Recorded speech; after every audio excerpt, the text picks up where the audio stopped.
some criticism on Ellen White. The first one was where EJ and Miles had brought up the dream that Ellen White had of her husband who had died just a few weeks prior. She was in the mountains when she wrote this letter to her son, Willie, and she expressed in this letter a dream that she had, and EJ makes the emphasis that Ellen White, if I quote him correctly, the Lord had told her that she followed the directions to a T. And so the question then is, if Ellen White believed in the state of the dead, as we have just explained, as the Bible teaches, why did she speak to her dead husband? Why was he supposedly alive, and why was she following his instructions, according to how the critics put it? So if you guys want to go ahead and jump on in with that one, I know Deontay, I see your hand, and Pastor Kevin as well, and anybody else too. Go ahead, Deontay. I got something to read, but did you want to pull up Life Sketches 250? Can you do that while we talk about this? Life Sketches 250. Let me see. Right. Spell Life This Sketches. is that's the autobiographical book that was written in the last year of her life. So it kind of summarizes it. I became aware of this passage before somebody brought it to me and said, "Hey, she's contradicting herself," because I understood what was going on at the time that James White died, just before she had the dream. Okay.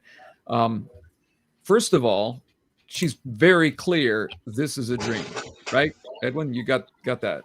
This is a dream. She is not saying that she had a seance. She is not saying that James appeared to her in some apparition. She's got a dream, and she's very clear on that. Okay. If it's a dream, who has not had a dream where somebody significant has come to you and talked to you in a dream? I mean, these unresolved things, they come back in our dreams, so it's a dream, and he comes back. Now, what does he talk to her about? Well, this is where I wanted us to bring up Life Sketches, page 250, because this is describing what took place as they were talking together about where they needed to go next. Okay, so I'm not sure if I have the correct one. That's right. But it's kind of indirect. I wanted to get the more specific one, but you've got it. That's the paragraph. On our return home. That's the one. All right. Shall I read it? Yeah, sure. Okay. On our return home, my husband complained of slight indisposition, yet he engaged in his work as usual. Every morning we visited the grove near our home and united in prayer. We were anxious to know our duty. Letters were continually coming in from different places, urging us to attend the camp meetings. Notwithstanding our determination to devote ourselves to writing, it was hard to refuse to meet with our brethren in these important gatherings. We earnestly pleaded for wisdom to know the right course. There you go. Okay, so what was it that they were determined? The determination to devote ourselves to writing. Well, that is what she said that he reminded her of in the dream. Remember, we talked about this. We're not going to travel around. And I don't know if you've ever seen a picture of James White in his 60th year. If you can pull up a picture of him, you see this guy wore himself to a pulp, and he was going, and they were traveling all the time. And where it says here, my husband complained of slight indisposition. He wasn't a complaining guy, but he was wearing himself out. And so they said, let's take a break from going to all of these places. Now, they're not traveling around first class in an airplane. They're going in trains or wagons or whatever. And to go from one place to another was a lot of energy. And preaching was a lot of energy. Didn't have microphones back then. You had to project your voice. And that's how they would preach. So if you weren't feeling well, it took a lot of your energy.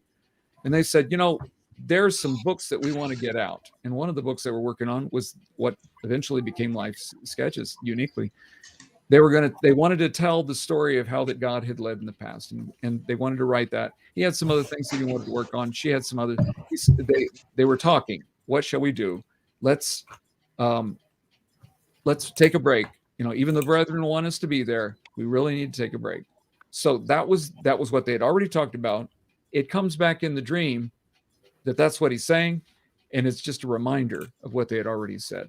So to say that he is that he followed the instructions directly is just one thing, She pulled back and went to her writing. There's another thing that's going on when he's in this situation, where she's in the situation. She lost her husband, for heaven's sake. She described her frame of mind. I don't know anybody that's lost a loved one that doesn't have some repercussions about it. If you don't, what's wrong with you? And so to see her husband again, it's kind of a normal thing. And she went through a great depression for a long time there. But the Lord used that time for her to do some writing and to produce some things that were a blessing to others. So if people are going to be straight with what she's talking about and be honest with it, you know it isn't an apparition, you know it's a dream, and the dream only reinforces what they had already talked about. There you go. Deontay. Go ahead, brother Deontay. Yeah, I don't know if it's possible to pull up the actual quote, but there's something that critics they overlook in what she was saying a lot of the times. Randy, I think you got it right in the document. I have it here. Yeah, so I just want to harp on the first paragraph. In the middle of the paragraph where it says, I am so happy to have you by my side once more. I have felt that half of me was gone. Father, I saw you die. I saw you buried. Has the Lord pitied me to let you come back to me again, and we work together as we do? So the critics, they like to say, like, man, what she's seeing is a ghostly apparition. But actually, no, she's saying, has God pity that you returned to me? So she's thinking in her mind that he's resurrected. Mm-hmm. She's not thinking that he's a ghostly apparition. And then in the second part, it says, and we work together as we used to, right? Mm-hmm. So how is a ghost going to work together with Ellen White as they used to? No. How is he going to stand up on the pulpit and preach to the congregation as a ghost? Well, that would be rather, that would be impressive. Right. Well, it's like EJ said, context will always kill bad doctrine. and that's clear what Deontay just read, right? Yeah. Did you finish your point, Deontay? Sorry, I jumped in there. Oh yeah, that was it. That was the point. I want to. Oh, okay, and then I'll jump in. Go ahead. No, I'll go after you. It's not a problem. Yeah. I just wanted to talk more context because the critics always say context is king, right? Well, scroll down towards the bottom. The portion that's read, by the way, is the actual dream being described with the letter. Scroll down some more. It's highlighted in blue towards the bottom. Notice what she says here towards the end of this. She says, your life can be, she says, all those precious subjects the Lord would have had me bring before the people, precious jewels of light. And then look what she says, then I awoke, but this dream seemed so real. In other words, she recognized that this was a dream, albeit it felt real. Now, Pastor Kevin had mentioned earlier about if any of us have ever experienced this. When my mom had passed away many years ago, I was 20 years old, I spent many, many years where I would have dreams of her speaking to me that have felt totally real. And this is what she's describing. She's just describing a dream that she had where she envisioned that he had come back to life, not a ghostly image, a ghostly, a disembodied spirit, as the critics like to say. No, she had described him as if coming back to life, being resurrected. And then when she awoke from this dream, she directly says herself that it was just a dream. So even though the critics want to use this to say that she was communicating with an evil spirit, yet she herself says in the same context that this was just a dream. Amen. And I wanted to just harp on that. We say veggie back, right? We don't say piggyback here. Veggie-back. But I just wanted to veggie back on, because, eat your vegetables. Veggie back. Huh? Healthy forms. I wanted to veggie back on what Evan just said. When you just look at the fact that she called it a dream, and she clearly said it was a dream or a vision, you might even want to use that word. Maybe dream, I think is better. Dream. We see that in the Bible, right? We don't see that. Like, for example, Peter, he had a vision. He was sleeping. He fell into a trance, and he saw All these animals come down. Blanket come down, right? And all these Acts unclean chapter animals. 10. Acts chapter 10. And God said 3 times, kill and eat, kill and eat, kill and eat. What I've cleaned, don't. And then he was thinking about it. And he was like, as he thought of those things, that was when it was realized, like, oh, he was not talking about food. He was talking about these 3 people that were coming, these Gentiles that I had to communicate with. So even in that sense, he did not believe, or rather it was revealed that the dream was just a lesson. We see that with Joseph. I think Joseph was also a dreamer. He had a dream of a fat cow and a skinny cow, right? And 7. right. But And you gotta go there, brother. You gotta pull it up. Go to Acts chapter 10. Because I want to emphasize a certain point. Acts chapter 10.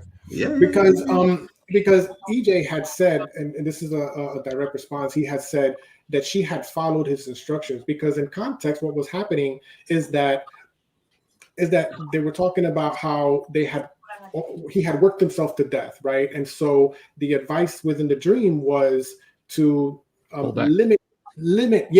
back a little bit and not go so much to all these places and traveling to the general conference that G.I. Butler had invited her to at that moment. But just pull back and maybe do them here and there, but dedicate more to writing, right? So she followed the instructions. And critics like AJ like to say, well, see, she followed the instructions of this spirit being. Apart from the fact that this was just a dream that she admitted herself and that she wasn't imagining within the dream a spirit, look at this example that we have that Jason just brought up. So in Acts chapter 10, go to verse 28. We're not going to read the whole thing, of course, but we know the story. He had a dream. He saw these animals coming down. God has said, kill and eat. But look at this, almost word for word to how EJ put it.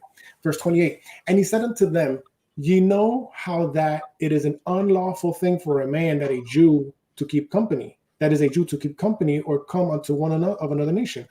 But God has shown me, you see those words?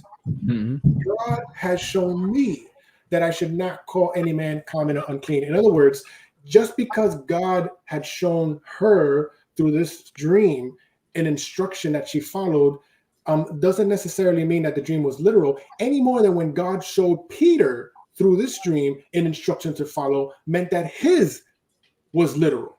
You see, because he didn't really see animals coming down. No, right? But it was impressive. But it was it was an imagery that took place. He saw this in vision, or was it a dream, if I'm not mistaken? It was a dream. It was a dream. He saw this in dream. In his dream. It says that he fell into a trance in verse 10. Yes, exactly. But it wasn't literal animals that he was eating, that he was told to eat. Clearly, he explains himself in this context and explains that it's talking about, the differences between Jews and Gentiles and how we're not supposed to discriminate between the two. So just because Peter followed that advice didn't mean it was literal any more than when Ellen White followed the advice in her dream meant that was literal. Okay.